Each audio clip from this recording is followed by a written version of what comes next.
درنو لیدونکو، نن درته مفید مطلب لرم. تمه ده تر پایه وګورئ او زما چینل در سره سبسکرایب کړئ. د غزني چارواکي وایي تېره ورځ د یاد ولایت د جاغوري ولسوالۍ اړوند د چال نومي سیمه کې یوه پلار خپله ځوانه لور او یو بل ځوان په ډزو وژلي دي. د غزني د والي ویان واحد الله جمعزاده وایي یاد کس خپله ځوانه لور د یوه بل ځوان سره د اړیکو په تور وژلي دي.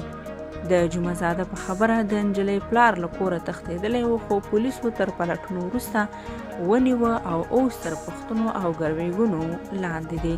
د هېواد په یو شمېر سیمو کې وخت ناوخت د دا ډول پیښو د رامنځته کولو راپورونه ورکول کیږي. د افغانستان د بشري حقونو کمیسیون دا ډول پیښې اندېښنې وړ بللې ده او له قضایي ارګانونو یې د عاملینو د موندلو او سزا ورکولو غوښتنه کړې ده. دوی وایي هیڅوک د یو چا د وژلو حق نه لري.